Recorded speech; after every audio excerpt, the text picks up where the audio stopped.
Good evening, everyone. I am Arturo Sin el H. I got news. El Jefe, BX Sports JEDI, just acquired a new show. A new show coming in here. With my further ado, I am going to introduce the one and only, formerly the Wrestling Express. Now they're known as the heel of the ring. Let's introduce them. I'm awesome! You people bought a ticket to see me, so shut up! Yeah.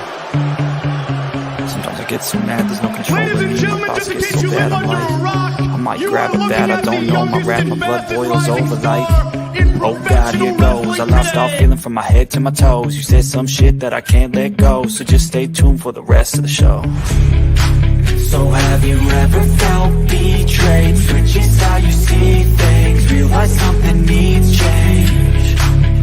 Cause I know you got me fucked up, let me show you what's up. Cause enough is enough. I'll take a face full of pavement just to make a statement. I know there's no turning back.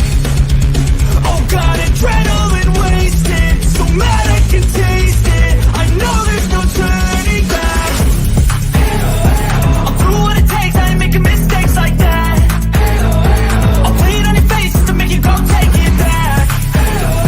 I'll lose my shit, I go crazy when I'm mad. And now you gon' wish you shut the fuck up real bad. Shut up!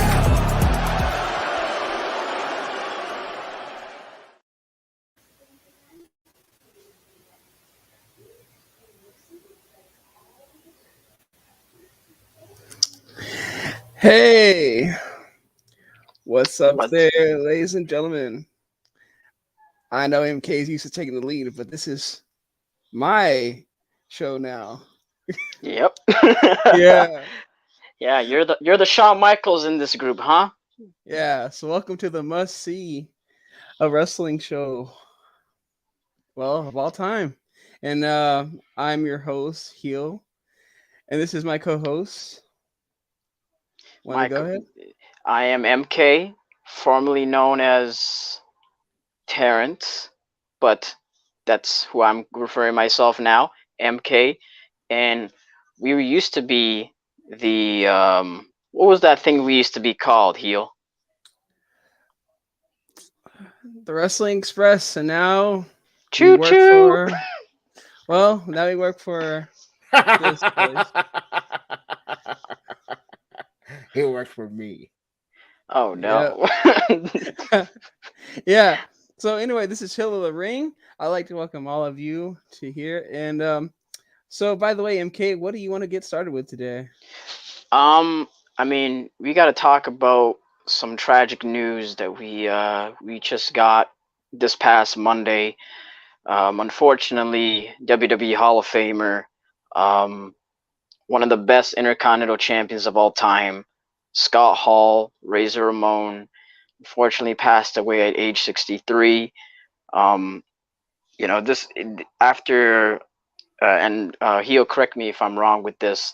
I think after suffering from 3 heart attacks, if I'm not mistaken, and you know, I think later on during that same day, the life support, you know, ended. If I'm not mistaken, Kevin Nash was, you know, doing some.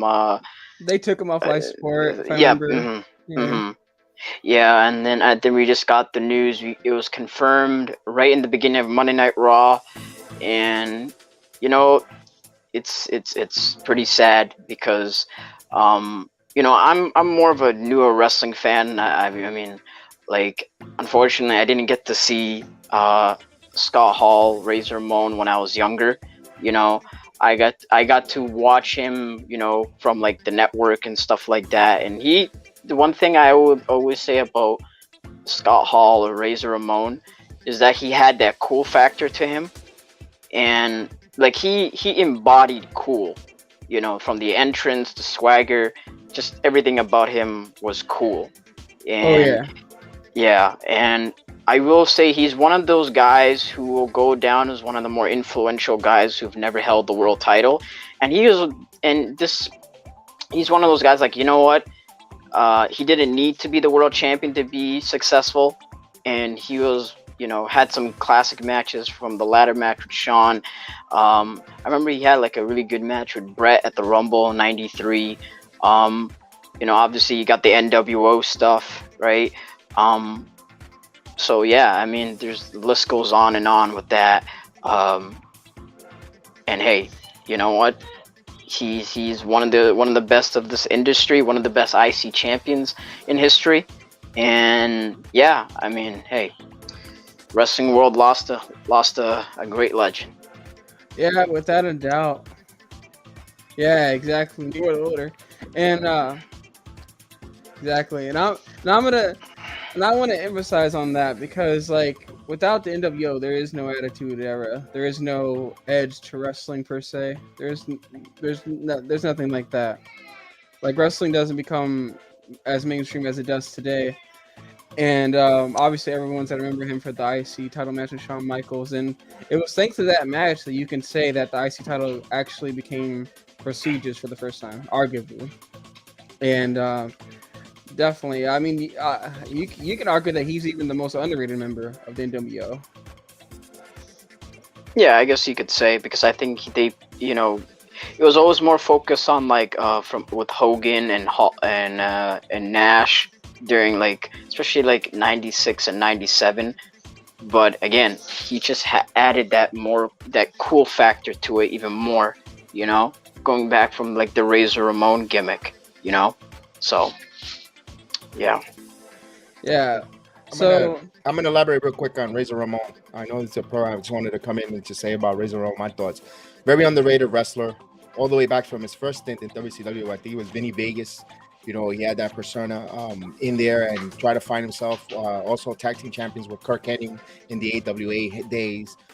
Phenomenal wrestler who paid the way and wrestled for many years.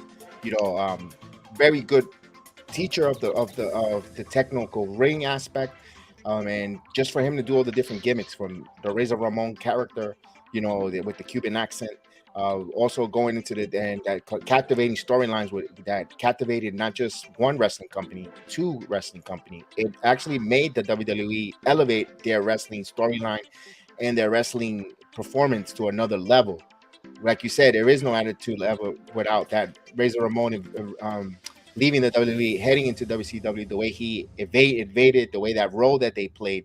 And it changed, to be honest with you, sports entertainment to another level. An icon, a true icon. There's wrestlers that impact wrestling, from Ric Flair, Hogan, to the Hennings, the Van Erichs, and so forth. And I know there's a little bit more past your guys' wrestling time, but that's why I could interject and say, and Kirk and Scott Hall is in that level of that monument of Rushmore of wrestling. Though just not because he might, because what his impact and what legacy that he left in the ring and on all the different storylines and different organizations, phenomenal. So we totally lost a legend in the wrestling world. And may he rest in peace, Scott Hall. And guys, I just wanted to interject just on Scott Hall, and with that, we'll continue with the wrestling podcast. As Terrence stepped out, or MK stepped out for a minute, he'll be right back. He's on his phone. He's having a little bit of a technical difficulty there, and he's back on. Let's bring him back on. So yeah, my apologies on that. My apologies. Yeah, sorry, this is MK's first time in the main event, so all right. Don't be that. My apologies, everybody.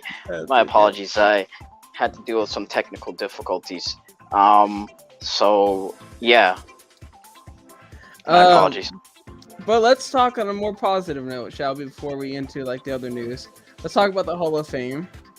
Mm-hmm. I say we go ahead and talk about them one at a time. So, do you want to start with probably Queen Sharmell? Yeah, sure. Let's go. Queen Sharmell just got inducted to the WWE Hall of Fame this past week, and for me, she was most notable with her run with Booker T back in the mid to late 2000s. in WWE and in TNA, which I mean they were always great together. As a kid, I hated King Booker and Queen Sharmell, and I thought they were a great duo. And I'm happy to see that Queen Sharmell is in the Hall of Fame. I know from when they first announced this, there was a lot of like skepticism with this because there was kind of like, oh, why is she in it? Because it's like, oh, she hasn't really done much, But it's like, to me, I felt like she done a lot with, especially with the Booker T character. And I feel like she should. I do think she has deserved to be in the Hall of Fame. But then again, that's just me. I didn't see anything wrong with that. And I think she is the second black woman in the Hall of Fame, which I mean that's a +2. So yeah, I mean congrats to Queen Sharmell, and those are basically my thoughts on that. What about you, Heel? Yeah, I think she absolutely deserves this, and this is a bit long overdue. I'm surprised she didn't get inducted along with her husband, because Booker T has now been inducted twice. I think once with Harlem, once with himself. And I'm like, well, where's Queen Sharmell? How is she not at least in the same, Hall of Fame class? But I know there are some of those people that are like, oh, this person didn't do enough of this to be deserving of that. I'm like, listen, you need sometimes in wrestling a wrestler or a manager doesn't need to do much to have a big influence, and she didn't have to do that much because she knew that all she had to do is make sure she went out there, looked good, and present the Booker T character as like he was like the best thing ever, and that helped get him so much heat. And I know a lot of people will be like, well, she felt invisible sometimes when she's out there. Well, that's her job. Her job was to get Booker T over, not get herself over, and she did that so well. And that's one of the most underrated things she's ever done in wrestling. Yeah. Mm-hmm. Yeah. I mean, hey, as long as you can get that act over, as long as you can ever get an act over, whether you're a wrestler or a manager or a valet, which I feel like managers and valet don't really get as much respect, especially valets. I think she did a great part in that, and you know what? I once again congratulate to Queen Sharmell on being the Hall of Fame. Another person that just got into the Hall of Fame, which was I think a week prior, was Vader, Big Van Vader. Which that one is also very long overdue. It's time. It's time. Vader time. Yes, indeed. It's Vader time. Yeah. I know I probably said it in the most, lowest voice way possible, but you said it in a nice way. Like it's Vader time. I did it so nice, But yeah, this one was long overdue. He's had a great career in Japan and especially in WCW. I was kind of surprised that he didn't had as a successful run in WWE. I think he was only there for maybe 2 years, I believe. I know he had a couple of World Championship matches with Shawn and Taker, but he didn't really had as much success in WWE than he did in WCW or in Japan, But again, this was way long overdue. I mean, he even wanted to be in the Hall of Fame before he passed, and so hey, I mean, once again, congratulations to Big Van Vader on that.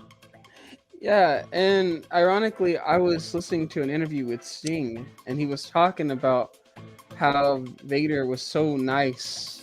So it's kind of ironic that you said that so nice, because Vader was such a big guy, and each time he felt like he hurt Sting, and when they went in the back and he was able to get out of character, he was go to Sting and be like, "Are you all right?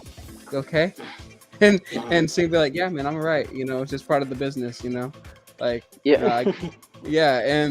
and honestly, like again, this other one that was overdue. He should have gone in while he was alive.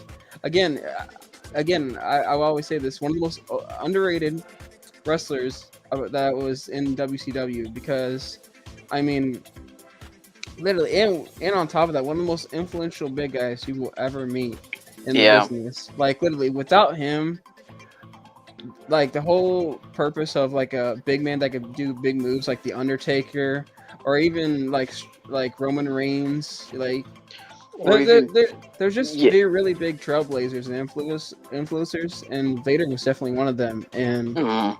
yeah, and not to mention, he was one of the first like non-luchadors that made the mask look cool. Oh yeah. Yeah, He definitely made that mask really cool and very synonymous to his career. yeah. So, yeah. And so I mean, again, once again, him being in the Hall of Fame, it's long overdue. But again, once again, congratulations on Big Van Vader.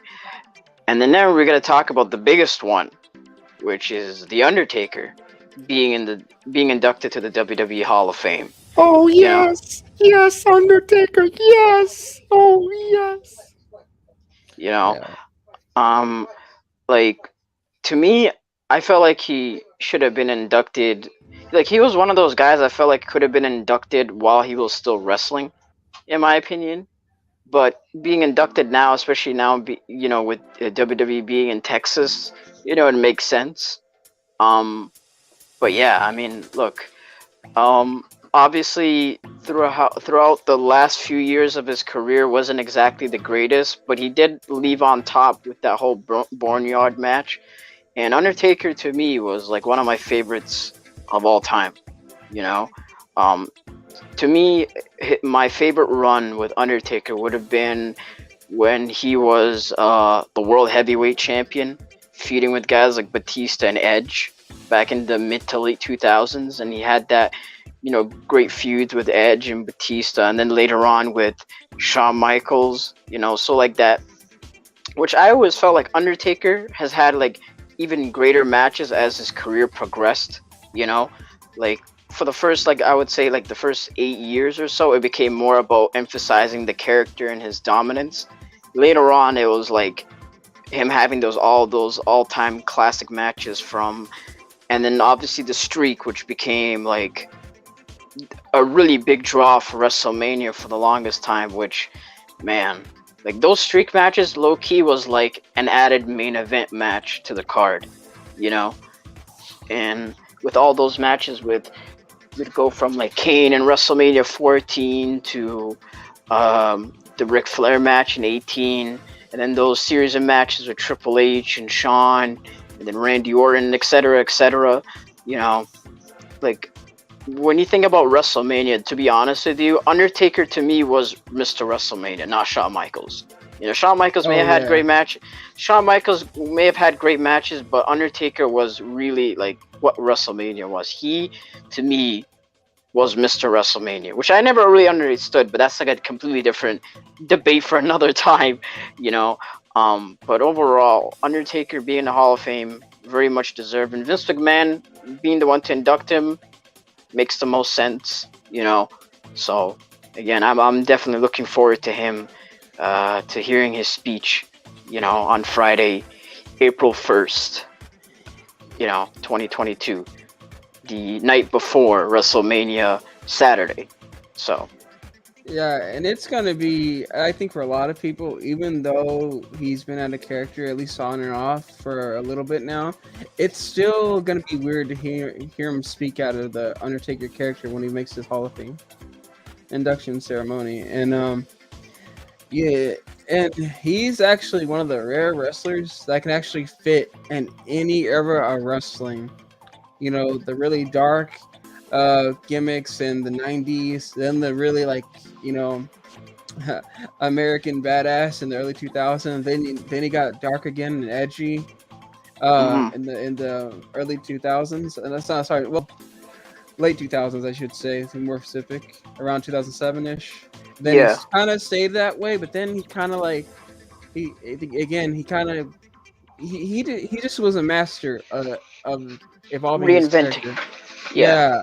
And like literally, like in my opinion, there was only two right choices to induct him. That was Vince or Kane. and literally, like, I still remember this day when the streak ended. Like, everyone was just like, "What happened?" And I still remember to this day, Paul Heyman in an interview was, saying that Brock whispered in his ear. He's like, "I think I lost my hearing." And Paul Heyman's like, "No, they're just in shock." Yeah.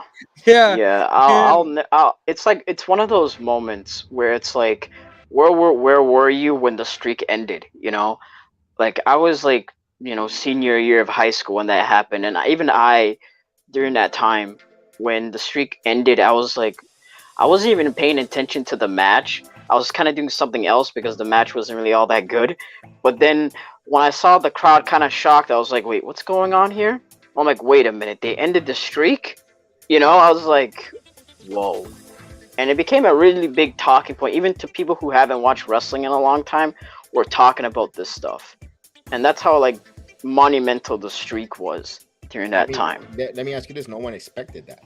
That's why, Yeah, and that's no why one Vince did. McMahon before his catchphrase was "expect the unexpected" on the world of wrestling, the world of wrestling and entertainment, the WWE. Expect the unexpected. Me personally, I want to really talk about the Undertaker, Mark Calloway, all the way back to his AWA, WCW days when he was with Mean Mark, part of the Skyscrapers. He was out there. He was just at that time, 6 foot 7 athletes that big, that monsters, like wow. And then when he debuted in that Survivor Series, he just came out and just the persona, the character, the vision they had for that man to come in as an Undertaker, dead man. It just blew the mind because that was the time when there was still the big gimmick, the big heel babyface era, and it was cool to root for a heel at that epic time of that part of wrestling aspect. It's like, whoa, this guy is a dead man with these powers. And it was still kiddish, the wrestling, but you still ate that storyline that the urn was Undertaker's power. You had the urn from Paul Bearer holding it, and that was his feud. One feud that didn't really live up to was when he feuded against the Ultimate Warrior. That didn't go too far. We wanted to see that, and for other reasons, and with the Macho Man and so forth.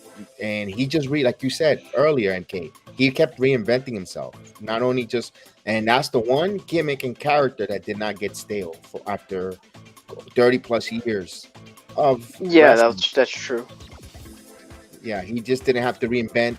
If you could still play the same theme song that he started when he first debuted in the WWE, and you could still play it until this moment, and it's still the best theme song you could even hear of. I know it's but kudos to that character and the way he took that character development to another level and made it relevant. The Pope of Sport in the building. Salute. My main man got back to Brooklyn. What's up? Hey, are you gonna meet the Brooklyn Brawler?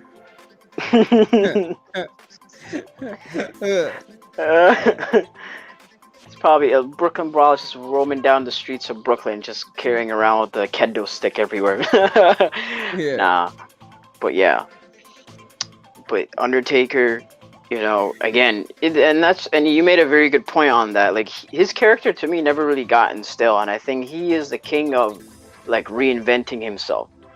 Because if a certain character, doesn't, went for a long time, he'd always change it up, whether it be the original Dead Man to the Ministry to American Badass to Big Evil, which was kind of the heel version of the American Badass, and then he became the Dead Man once again, and then it's just like he constantly kept reinventing himself, and that's what really made things even interesting. And I thought even the streak, as it went along, because we didn't notice that it was going to be a streak thing until like I think his match against Ric Flair, when it knows like, oh damn, he was a really smart guy on how he controlled his character and everything. Again, Yeah. I remember Vince talking about how he would even stay in character when he was talking to Vince. Yeah. That's how serious he was about it. And I mean, he's just an amazing professional, always a professional, and he knew what the fans wanted. And And on top of that, like the streak when it got broken, that was people forget Brock was so hated after that. Not just Brock, but you know how wrestling was even at that time. When you get Yeah. over as a heel, they don't just hate you; they hate the writers too.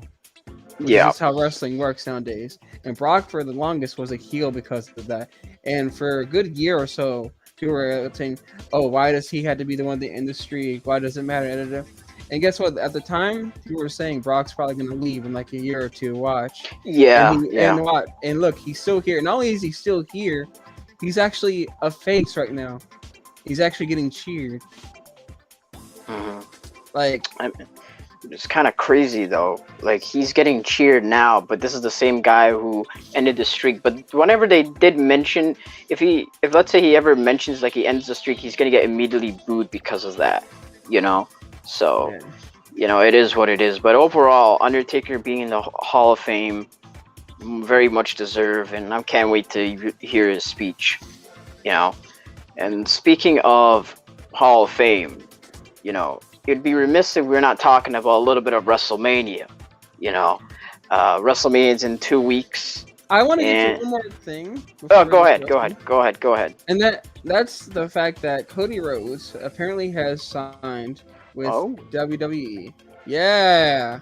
Yeah, yeah. I mean, hey, I mean, I was about to bring up WrestleMania, but this is also leading into the WrestleMania stuff with Cody Rhodes and potentially him being there. So, Cody Rhodes, for what was being reported, was that he did sign a deal with WWE. Apparently, this was official, a couple weeks ago, and I think PW Insider first broke the news about Cody Rhodes and him being in WWE, and it's kind of a bit of a mixed bag. People like it, people hate it, but people are talking about it, which I mean that's all that matters, right? Right. I'll give my quick thoughts on what I think about how I feel about Cody Rhodes coming back to WWE. I like it, you know. I always felt like Cody Rhodes, even when he was in AEW, and I liked him even in AEW as well, but he always kind of brought that like sports entertainment, like or WWE style to it, where it became more about more theatrics, more heavy on promos and trying to tell a story, you know. Like that was always Cody, you know. And now him being in WWE after, you know, coming into WWE a bigger star than he was when he left in 2016, you know, this is a big move for him. This is a big move for WWE as well. I can't wait to what they do with him. Honestly, like, you know, they should really consider pushing him into a higher role in the company, because I feel like he like, think of it this way: he was an EVP for AEW. You know, he's one of the founding members of AEW. You know, one of their key guys on there, and he was the first person to defect from AEW to WWE, which is crazy as well. You know,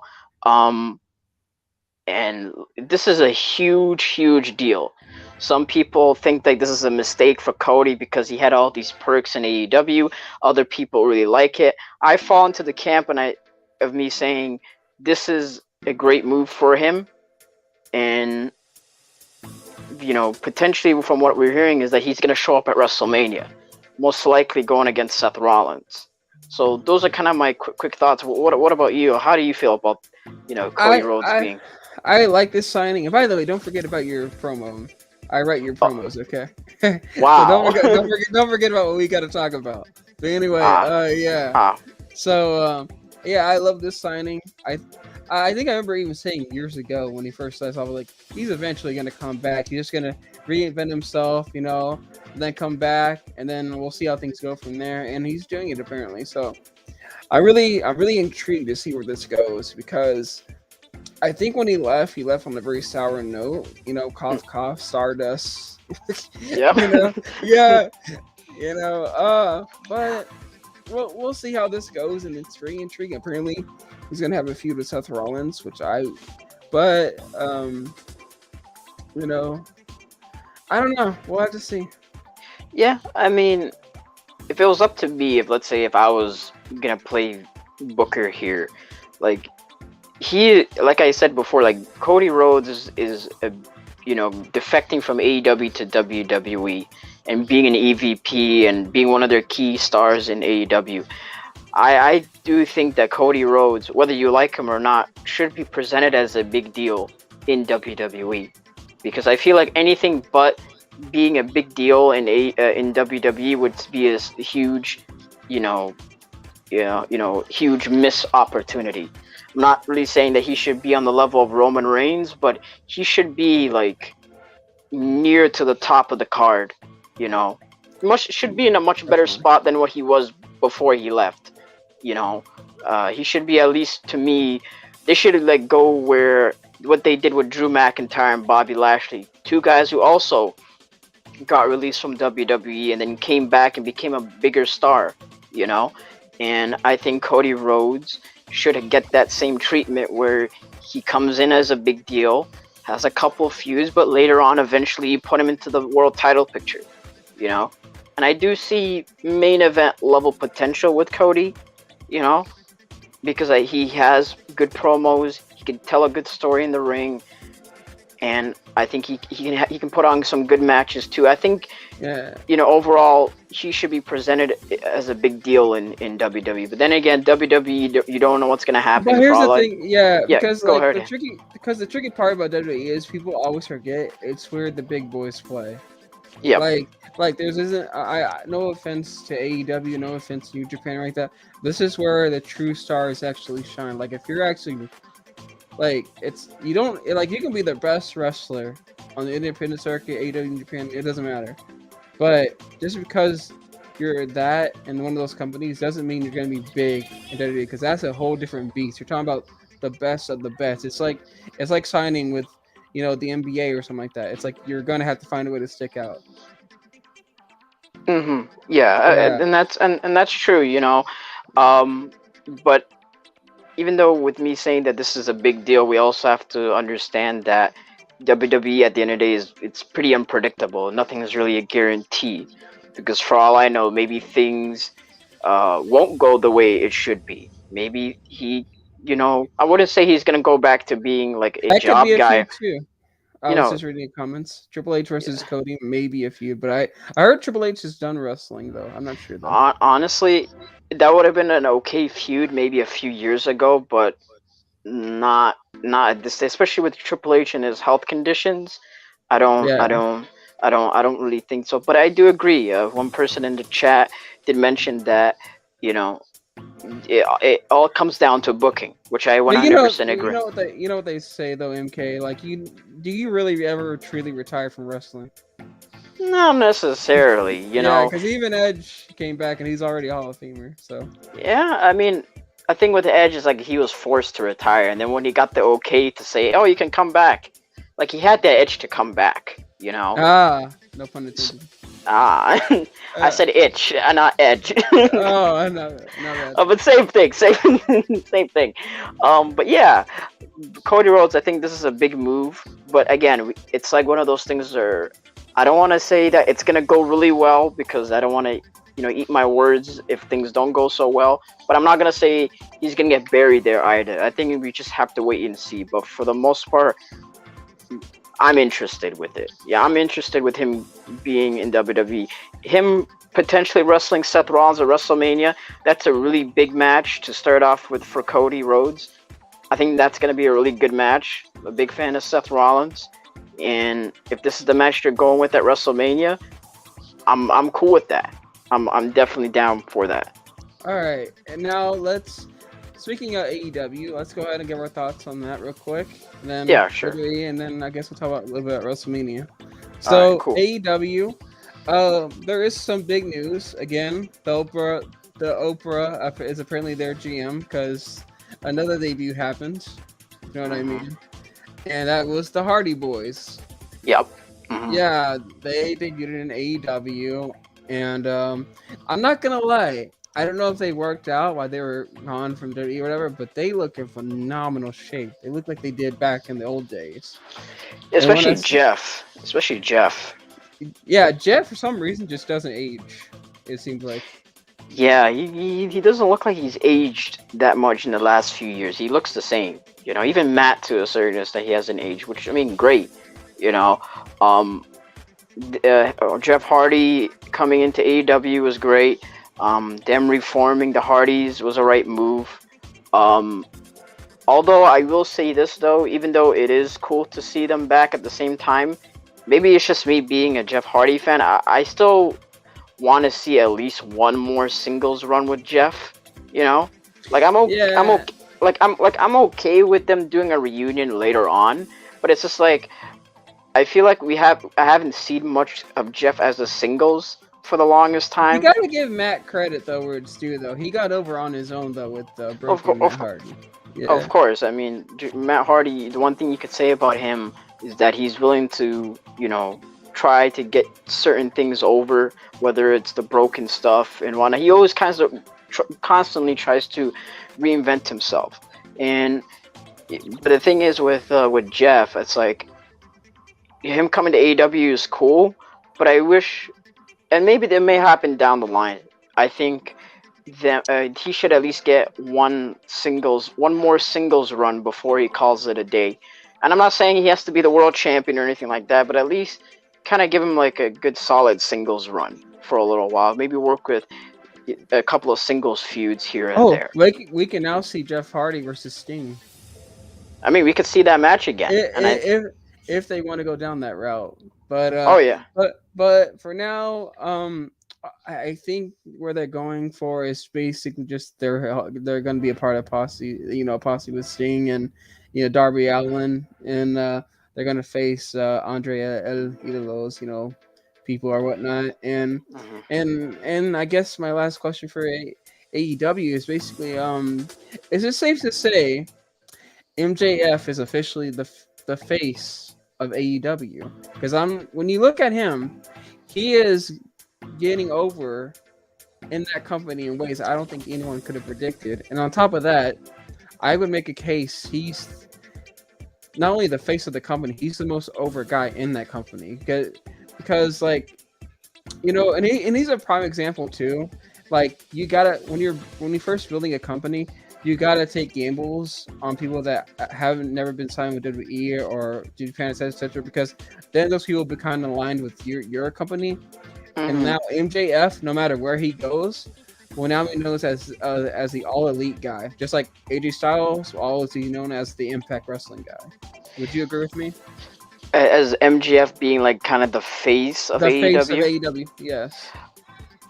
He's one of the faces, but I wouldn't say he's the face, if you know what I mean. I wouldn't say the face, because I feel like, honestly, to me, I feel like CM Punk is kind of the face of AEW. How which is kind of and why I say that's because I feel like, the way they present CM Punk, he feels like honestly the biggest star that they've ever acquired in AEW.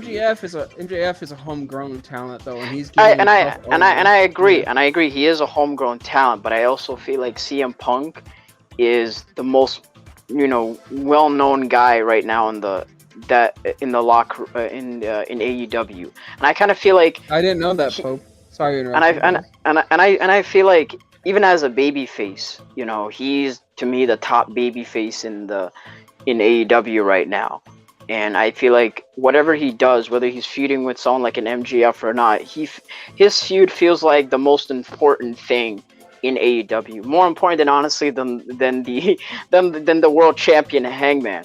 But I feel like if you're gonna say top heel or one of the top guys in AEW, you got to put MJF in that category, and I think he will end up being, that guy someday. But I think he's close, but he's not there yet, in my opinion. I just feel like the way how CM Punk is, especially when you see him in advertisements and posters and stuff, you see a lot with CM Punk kind of being front and center.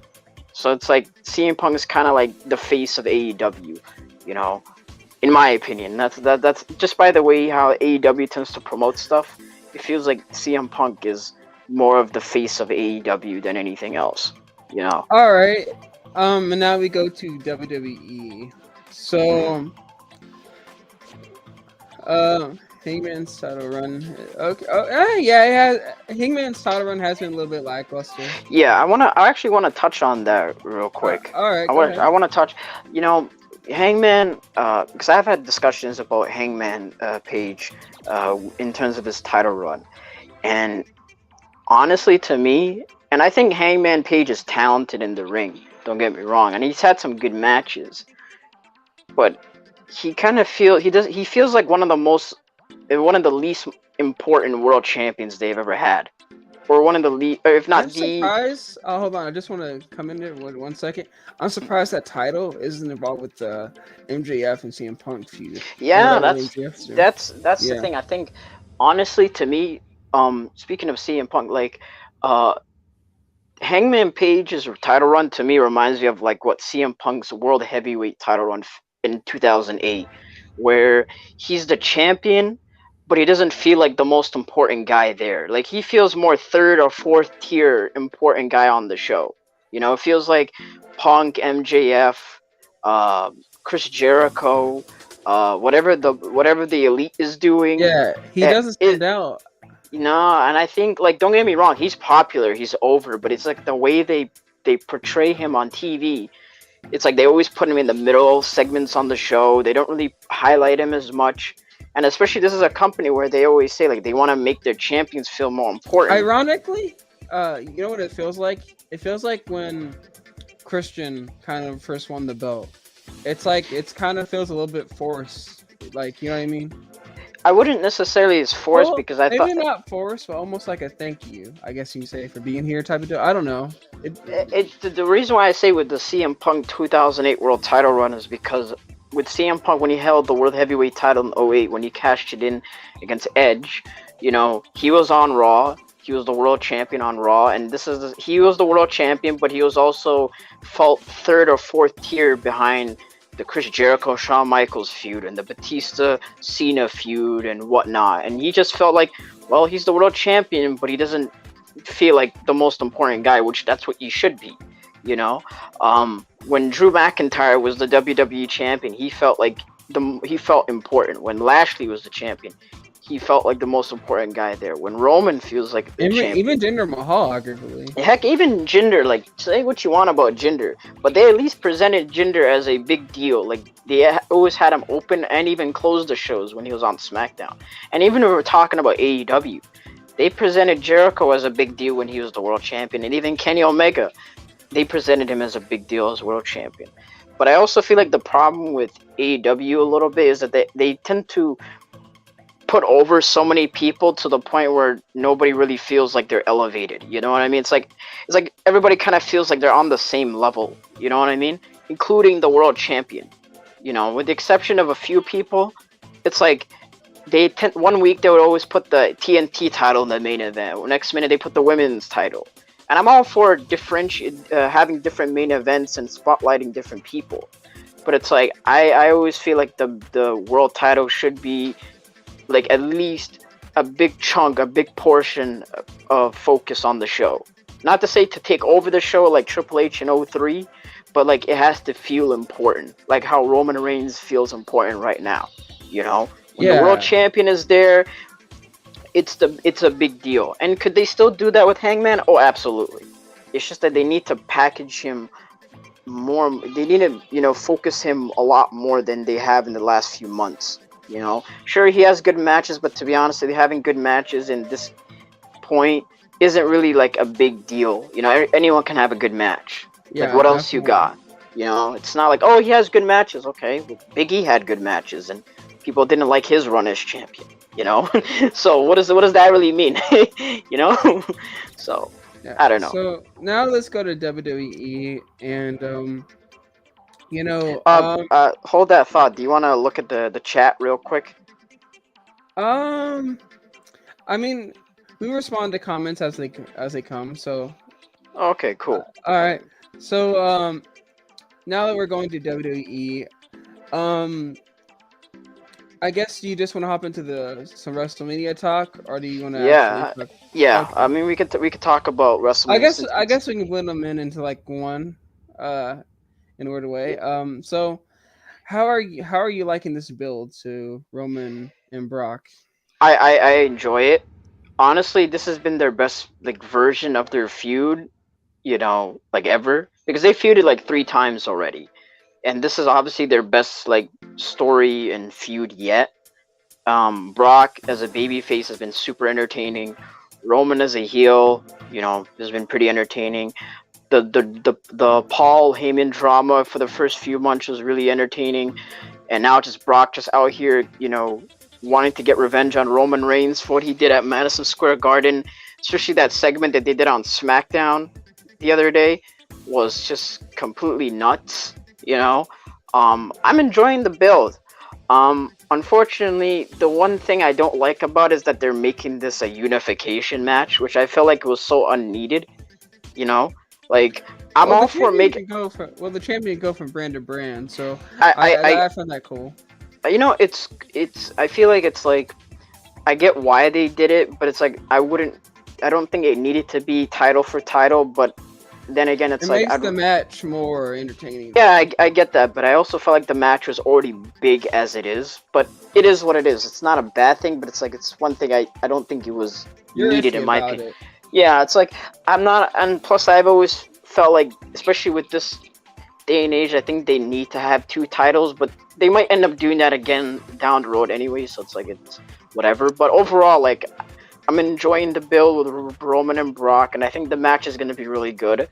Low-key, I think they should consider them doing like a Hell in a Cell or a big stipulation match for this. Alright. They might, and I personally am liking this build too. I like Paul Heyman especially. He's the most underrated part of this story. And literally, now let's try to fit in as many matches as we can. Just talking about them and how we feel about the story. And I guess so. Obviously, I think a lot of people were a little bit like iffy when Ronda Rousey won the Women's Rumble.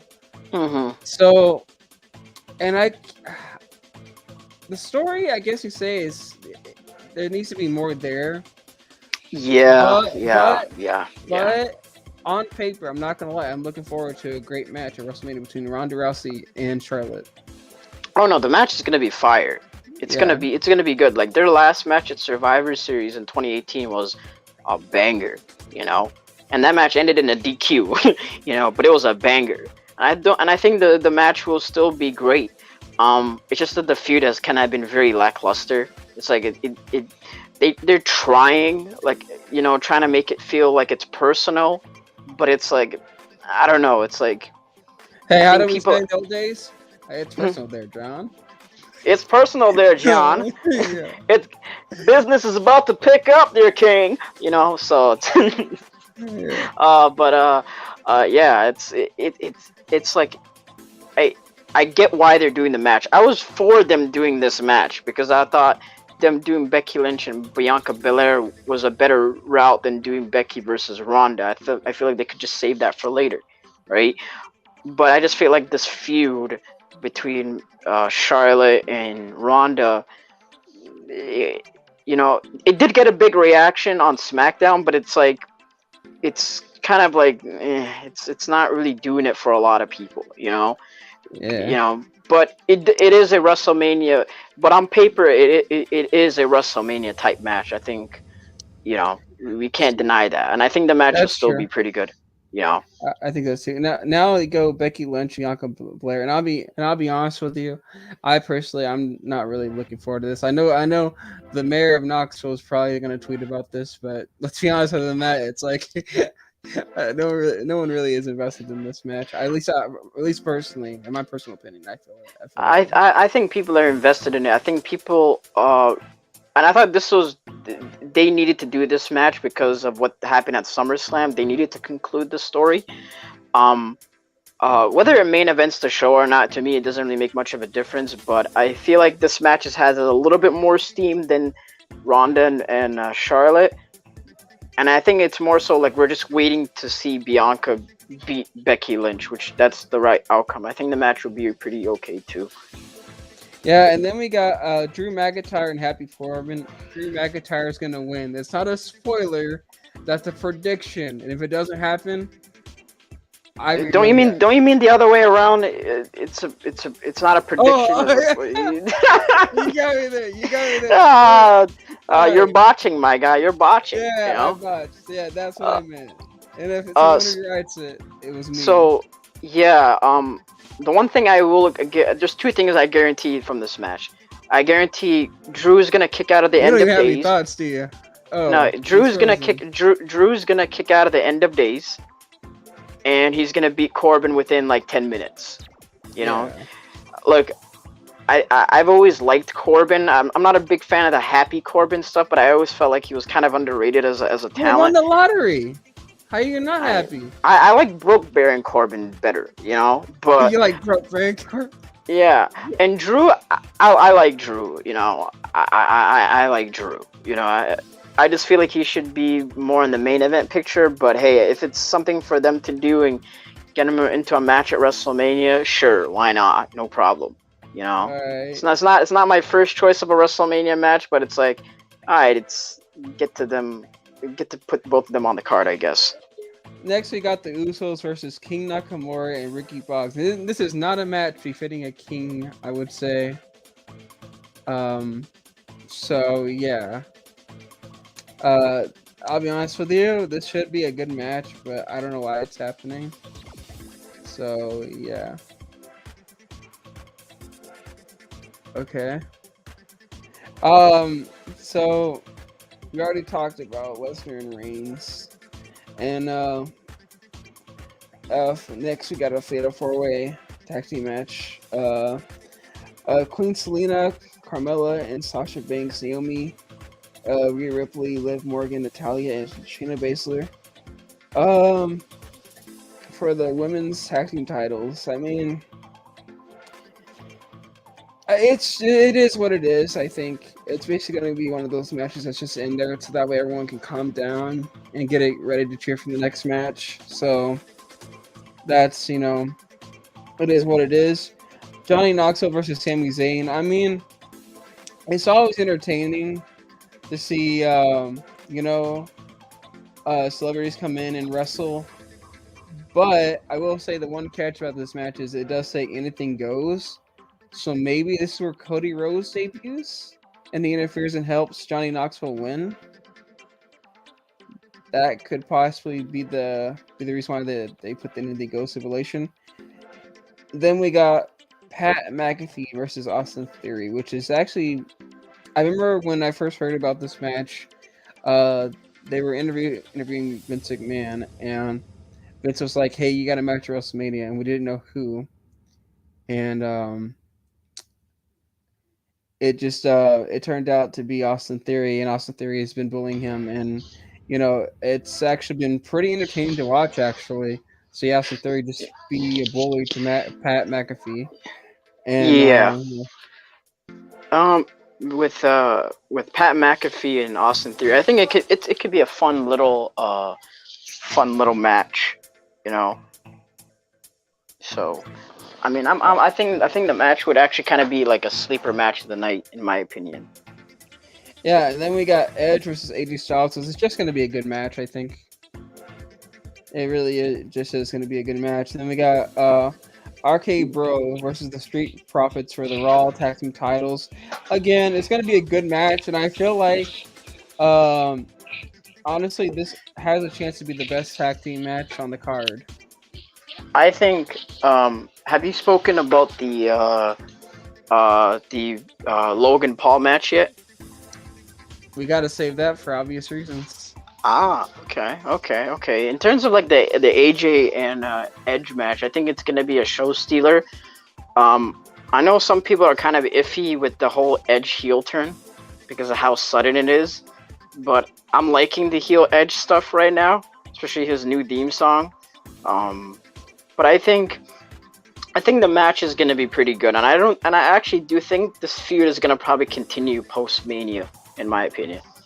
Oh, it might. Next we got Rey Mysterio and Dominik Mysterio, which, by the way, I hope this kid is ready for the big time. No pun intended for the old school WrestleMania thing. And he's gonna face Logan Paul, and awesome, The Miz. And let me tell you something. Again, you got two celebrities at this. One of them is Logan Paul. I do see Dominik and Rey Mysterio going over, Oh yeah. but The Miz is one of those guys that can work good with anybody.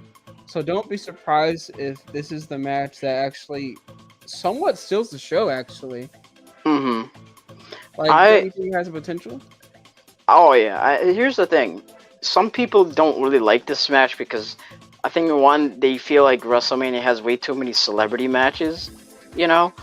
But and this kind of goes back to people not knowing their history when it comes to wrestling. Like WrestleMania 1 had a lot of like celebrity like segments and moments. That's what made WrestleMania, you know. We all want. Sorry, a comment just said I want Bad Bunny. We all do secretly. Oh yeah, I want to see, like, low key. If anything, I would have done Ray and Bad Bunny versus Logan Paul and The Miz, but that's besides the point. But people don't like celebrity matches. I get it, but it's like WrestleMania is more than just being like a bunch of matches on the card. It should feel more of like a spectacle, like how, like, you know, like even the Super Bowl, like it's not just you're just watching a game. They also have like the halftime shows and whatnot too.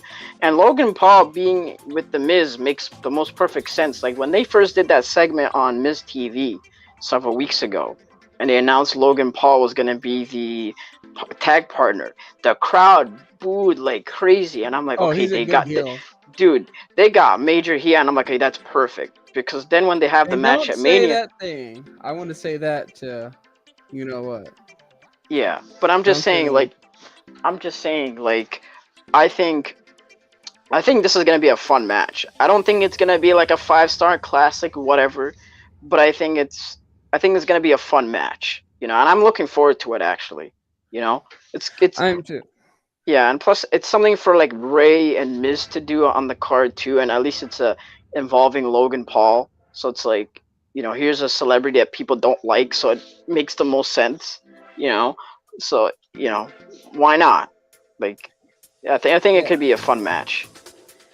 Yes, and by the way, thank you for tuning in to Hill of the Ring with your host Hill and MK. Yo, and by the what's way, before we leave, we would just like to say, in the great words of the awesome one, just remember, winners leave Cleveland. By the way, to all you people who live in Cleveland, y'all are not getting a WrestleMania. Yeah. Do you think this town is worthy of a WrestleMania? Are you serious? Come on. Nah. They should come back to Toronto, though. Please check out the Midwest podcast. Check out. Yep, absolutely. So yeah, I mean, just to give like my, you know, final thoughts on like WrestleMania, I feel like the card itself, although it isn't the greatest, I also do think it has potential too. You know, like it's one of those things where it's like you may look at the card on paper and it's like it's not the most spectacular or, no pun intended, stupendous WrestleMania card ever, but I feel like if they do things right, if they kind of, you know, book the match order as properly as they as good as they possibly can, then it's like I feel like they have potential for it to be a really good 2-night event, you know. I mean, I feel like it has potential to be a good show, and I like the 2-night format anyways. So, yeah. All right. Well, that does it. Yep, that is pretty much it for this first episode, and this was actually a lot of fun. Yeah. Do you agree? Yes, we hope you enjoyed the show, and yeah. Thank you guys. I appreciate you guys coming aboard with us and joining us. By the way, podcast. Yes, sir. Mm-hmm.